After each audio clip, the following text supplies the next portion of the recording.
Welcome to the Just Security Podcast. I'm your host, Parth Shah.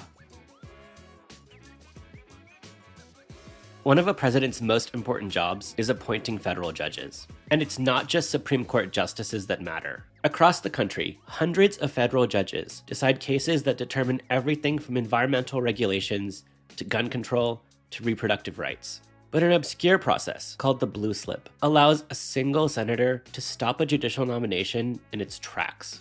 To explain the blue slip, we have Caroline Fredrickson and Alan Neff. They recently wrote an open letter to Senate Judiciary Chairman Dick Durbin, urging him to eliminate the blue slip for good. Caroline is a visiting professor at Georgetown Law and a senior fellow at the Brennan Center for Justice. Alan recently served as co-editor of Rule of Law This Week for the American Constitutional Society, and is a former senior corporation counsel for the city of Chicago. Caroline, Alan, welcome to the show. Let's start by talking about why who becomes a federal judge matters. Judges play a huge role in either permitting or blocking or otherwise interfering with the implementation of public policy, federal policy, state policy, local policy. Judges are called on all the time, federal judges, in some contexts state judges too, to opine on the constitutionality and legality of legislation, executive orders, other administrative initiatives, and they can bless them or they can consign them to limbo depending on their decisions. I would say a couple of things that I think maybe we'll go right to the heart of it. Dobbs, and Dobbs.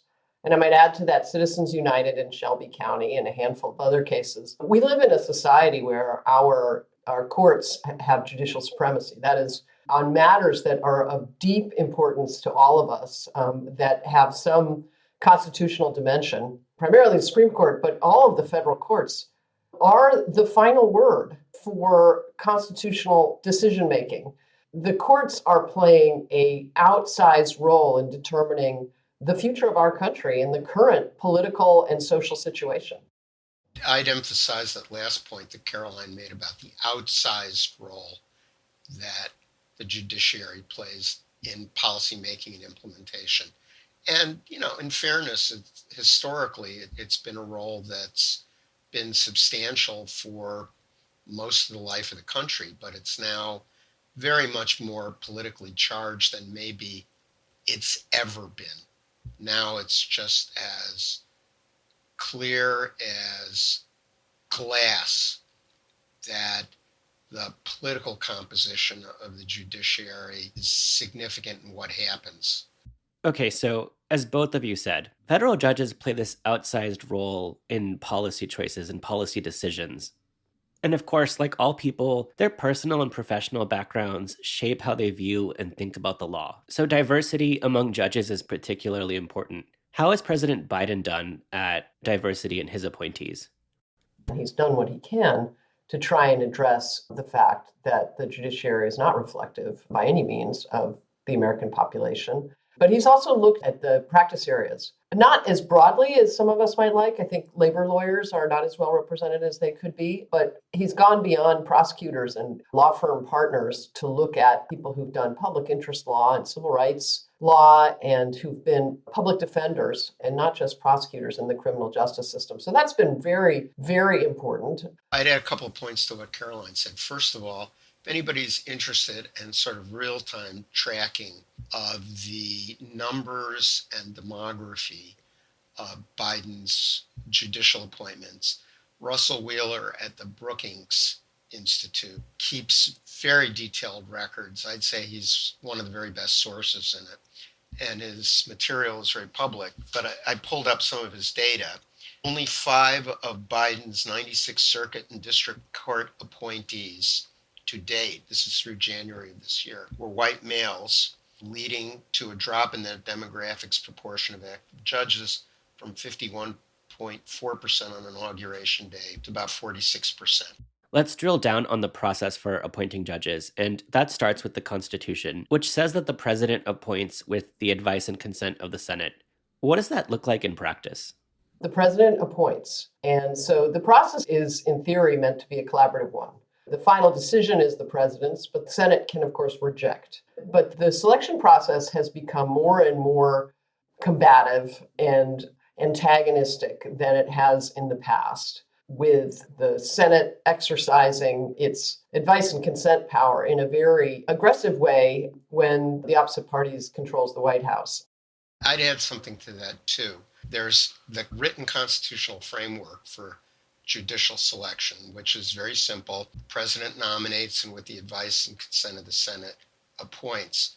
But in reality, for a very long time in this country, especially with respect to district court judges, frequently the nominees or the candidates who are considered for nomination by the president have already been provided by their senators. That is, it's a very plum piece of patronage, aggressively used by most senators, either party, to ensure that people they want on the federal district court bench, the trial court bench in their states, are copacetic with them, politically, constitutionally, intellectually. I mostly agree with Alan, except that senators do tend to have some kind of process of forwarding names to the White House. There's more or less deference depending on who those nominees are. For example, if there are two red state senators who are going to forward names to President Biden that he just doesn't agree with, he's never going to nominate those people. So to some extent, it's true that they do have a process of vetting, and it differs. There's no actual, I think this is so interesting and bizarre, but people ask periodically, so what's the system that senators use? There is no system. They can just put together any process they want, including, who their best friend from high school was, and put that person on their list. Some of them have very formal commissions that are long-standing, that can be bipartisan if they're senators from different parties. Some of them have ratios depending on what party's in the White House. It's just a completely different state by state. The White House has its own processes of connecting with organizations and individuals in the states for consideration. But they're always very aware of the need, to the extent possible, to consult with and get the blessing of the home state senators, because this is, after all, a judge who's going to sit in their home state and play this very important role that we've already discussed, the federal judiciary. These people serve for life, so you don't want to get it wrong. It's a very, very simple constitutional process, but in reality, it's a bunch of informal, back of the envelope in some cases, adaptable procedures that are not controlled by any law and are fairly fluid at times.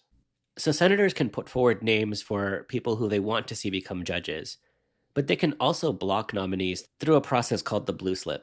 What is that? The idea of the blue slip is that it's a mechanism to ensure that the home state senators are in agreement with the nomination, at least with the nomination being considered. That is, that the Senate Judiciary Committee should not take up a nomination and hold a hearing and vet a nominee and move to a vote without the home state senators, in some sense, giving permission. Now, that being said, permission has really varied. It doesn't have to be in any particular way, and it doesn't actually have to be given at all. And at times it has been ignored what the home state senators want. In fact, the two senators from Washington State objected to a Ninth Circuit nominee, and that's a circuit court, not a district court, but during the presidency of Donald Trump. And the Republicans in the Senate went forward anyway. And there have been many different versions. Sometimes, you have to send in the permission slip to say it can go ahead. Sometimes it's a veto. You send it in if you don't want it to go forward. Sometimes it's one of the senators. Sometimes it's two of the senators. The blue slip process is a completely variable option of the Senate Judiciary Chair, has been exercised very differently over its history, and can be done away with by Dick Durbin without anyone else having to agree with him. The Senate, because every state gets two senators, regardless of population, it tends to amplify minoritarian protections in the Senate. And the blue slip, like the filibuster, take that minoritarian power to an entirely different order of magnitude, where a single senator can completely halt proceedings on a nomination in his or her own state, where there might be a huge need for a judge because cases are not getting processed It's like a mini filibuster, and in some ways, it's even more opaque than the filibuster because at least, on the Senate floor, they ask for unanimous consent, and if they don't get it, they can't proceed. But the blue slip can be just silence. During the Obama administration, there were a number of vacancies in Texas, and Texas senators were just unwilling to ever consider anybody President Obama might nominate. So they refused to ever send in a blue slip on any of his nominees, and they refused to cooperate in finding nominees that might be mutually acceptable. And as a result, those seats remained empty. Now, of course, there was a method to their madness. What they were doing was keeping those seats open so that Donald Trump could fill them. And in fact, that's what he's done. What should Senator Durbin, as chair of the Judiciary Committee, do about the blue slip? Caroline and I would just, as we did in the letter, encourage Senator Durbin to dispense with blue slips. If he wants, he can say, I'll give every senator an opportunity to propose 2 alternative nominees, and we'll have a committee discussion of them, and we'll move there. We'll even somehow structure a floor discussion, perhaps, of those alternative nominees, but allowing senators to just block nominees passively, arbitrarily, and for what are often purely partisan reasons. You already have a situation where, as we've discussed in practice, senators are usually the source of many of the nominees. So giving senators additional power to block nominees is just ridiculous.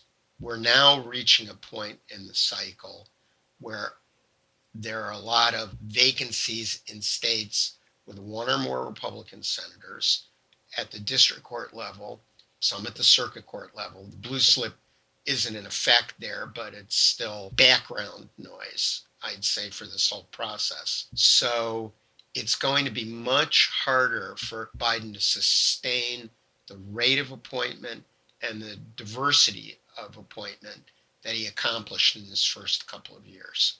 It means that you have really given the far right and a minority that's quite extreme in its views the ability to obstruct the interests of the vast majority of us who are looking for a judiciary that is highly qualified, knows the law, and represents all of us. It's part of this whole bag of senatorial courtesy tricks that the Senate devised in part to palliate very conservative Southern segregationist, pro-segregation Democrats extensively during the New Deal and after. And even though the blue slip practice itself is rooted in somewhat older historical events and this notion of courtesy, and I did air quote that, there's no place for it. The Senate is inherently so opaque and so slow moving that adding courtesy to it is not merely sand in the gears, it's like a broomstick in the bicycle spokes. It's just going to stop progress altogether. Let's leave it there. Caroline, Alan, thanks so much.